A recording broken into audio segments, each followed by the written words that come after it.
I've entitled my talk, Education Diplomacy, Taking the Global to the Local.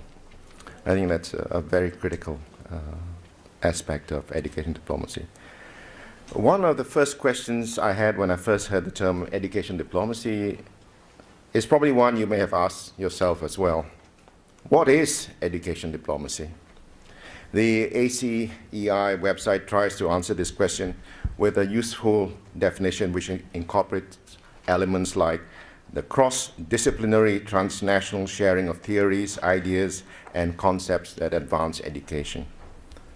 Essential vehicle for cultivating intercultural and interdisciplinary understanding and cooperation. Catalyze education reform and human advancement. Very broad, very inclusive. However, rather than dwelling on defining education diplomacy, I found it more productive as an economist working on poverty issues to examine what education diplomacy means to me and my work. My 20 years with the United Nations involved active diplomacy, but in all that time, I had never heard of education diplomacy. However, the more I have reflected on the concept, the more it seemed to make good sense to me. I began to appreciate that education diplomacy is relevant because education is at the heart of efforts to eradicate poverty and promote social development. For example, how can children ever hope to cast off the chains of extreme poverty without the opportunities available through education? How can young people find productive work without the skills acquired through education?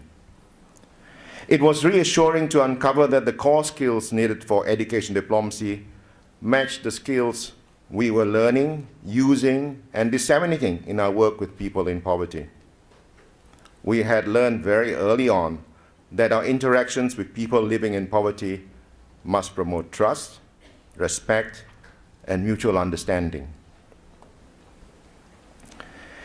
Education diplomacy has also reinforced the importance of understanding how broad global trends with their direct or indirect effects on education can affect people in poverty and their communities. How are the global initiatives that are driving policies in education and human development at all levels likely to impact on my organization's efforts to eradicate poverty?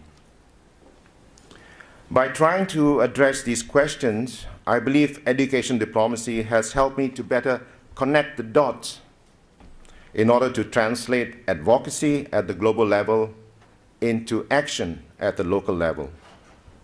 It has put my work into a broader context and has opened up new possibilities for partnerships. If I had to choose a single initiative that has defined the social and economic contribution of the United Nations over the last decade and a half, it would have to be the 8 Millennium Development Goals that were launched at the largest gathering of heads of state and government in the history of the United Nations in the year 2000.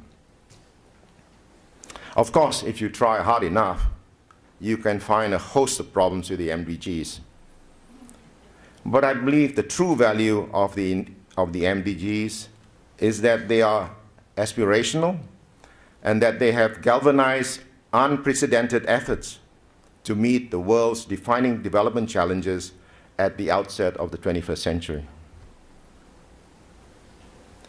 As you well know, one of the key goals in the MDGs is the achievement of universal primary education with the target to ensure that by 2015, children everywhere, boys and girls alike, will be able to complete a full course of primary schooling.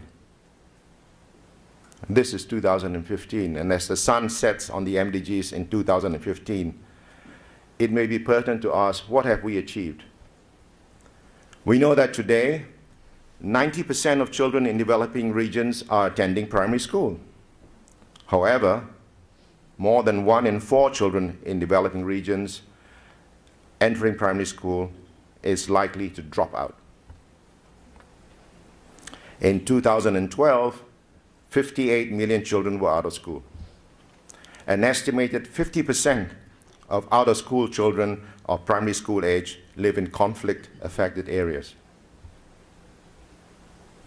So that is one of the main obstacles facing the MDG on education, trying to achieve universal primary education. Socioeconomic status is another impediment.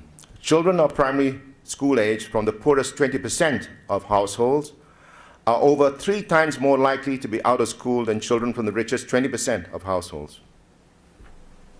And among the poorest households themselves, girls are more likely to be excluded from education than boys. And where you live determines your participation in education as well. Rural primary school age children are twice as likely to be out of school compared to their urban counterparts. In sub-Saharan Africa, only 23% of poor rural girls complete their primary education. What a dismal figure. And if we look at the broader picture, it is not pretty at all.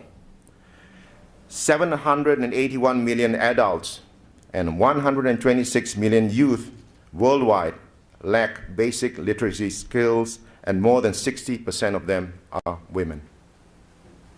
So clearly we need to do better and to specifically target the issues of quality and secondary education, for example.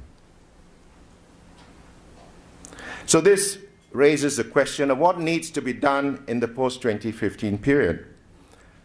The UN is currently working to build on the momentum generated by the MDGs and to build an ambitious post-2015 development agenda.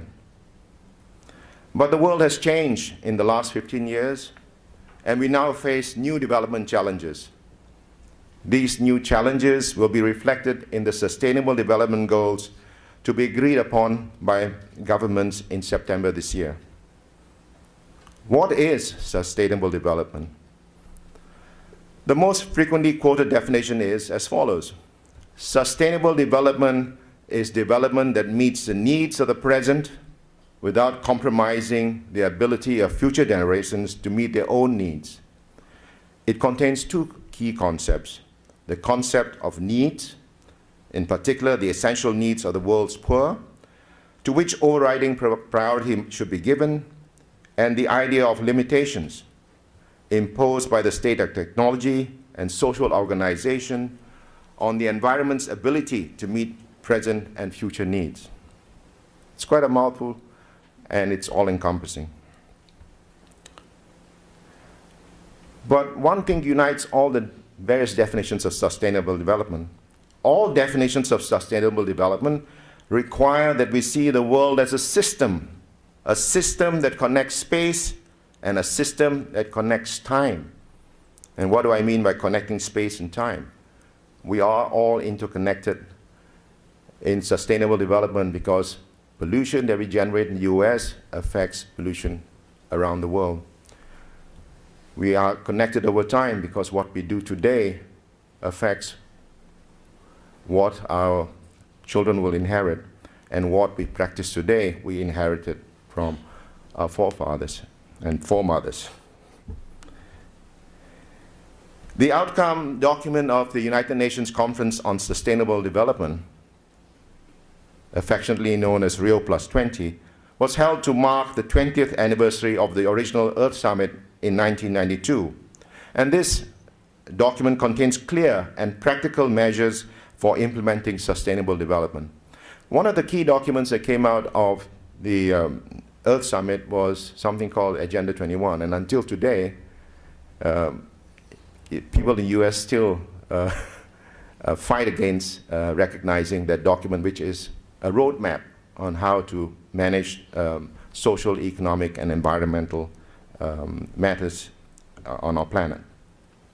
Well, in Rio in 2012, member states decided to launch a process to develop a set of Sustainable Development Goals, or SDGs, which will build upon the Millennium Development Goals and converge within the 2015 Development Agenda. Now, the UN Development Agenda, which has been reflected in the MDGs, arose from the series of global summits that the UN organized in the 1990s. So all the issues that we talk about were actually discussed in depth by member states, and action plans were agreed upon. Today, the intensive and inclusive consultations and negotiations between member states civil society, and other stakeholders, which commenced following the Rio Plus 20 summit, have yielded a comprehensive proposal for adoption by the General Assembly this year. Well, the Sustainable Development Goals have not been decided yet. There is only a proposal, and it's up to the member states this year, at the end of this year, to decide which elements they accept and which elements they will prioritize and so on. So we'll have to wait and see what the final outcome is. We are hopeful that they will adopt the full package. Now, the proposed Sustainable Development Goals comprise a whopping 17 goals. The Millennium Development Goals had 8, right? So more than doubled. And it has a total of 169 targets. Well, if you have so many targets, I think if you just shoot blindly, you hit one, won't you? But the amazing thing about the Sustainable Development Goals is that they constitute an integrated, indivisible set of global priorities for sustainable development. That's very important. With the MDGs, you could compartmentalize them to some extent. But with the Sustainable Development Goals, it's supposed to be a system. They're supposed to be interlocking. They're supposed to be self-reinforcing. They're supposed to be self-supporting. So you can't have one with the exclusion of others. And so in this sense, in order to achieve the education goal, you have to ensure that you create the conditions for achieving that goal through working towards achieving the other supporting goals. The targets are defined as aspirational global targets, with each government setting its own national targets, guided by the global level of ambition, but taking into account national circumstances. So they're aspirational. So you have to take it at face value that you're going to inspire global action, but how that global action takes place at the national level will depend on the resources available to governments. It'll depend on the level of commitment. It'll depend on the internal politics and way in which, or the highway which each country decides to follow. The goals and targets integrate economic, social, and environmental aspects and recognize their interlinkages in achieving sustainable development in all its dimensions. However, an agreement on global initiatives and actions alone cannot achieve the expected results and outcomes. This was true for the MDGs, and it will be true for the SDGs as well. At the end of the day, it is the child who ends up attending and receiving quality education that will define the achievement of the goal for education in the SDGs, not how many countries have subscribed to the political decision. Now, more than ever before, we need to think globally, act locally. But how do we translate these global initiatives into effective local actions? Unlike the MDGs that were essentially designed to address the development challenges out there in the developing world, the SDGs are universal in scope and apply everywhere. The Secretary General's report to the General Assembly of the United Nations underscored the centrality of transformation in the implementation of the Sustainable Development Goals. And the Secretary General had this to say: transformation is our watchword. At this moment in time, we are called upon to lead and act with courage. We are called upon to embrace change, change in our societies, change in the management of economies, change in our relationship with our one and only planet. I believe education diplomacy offers important opportunities to initiate, support, and realize this needed process of transformation through education. We need to transform education itself. We need to design new school curricula and to arm teachers everywhere with the knowledge and tools they need to implement these transformative changes. The future belongs to the children of today, but they will not inherit a world that can sustain them if we do not urgently transform the way we manage our societies, our economies, and the environment. If we fail to do this now, then all will be lost. Thank you.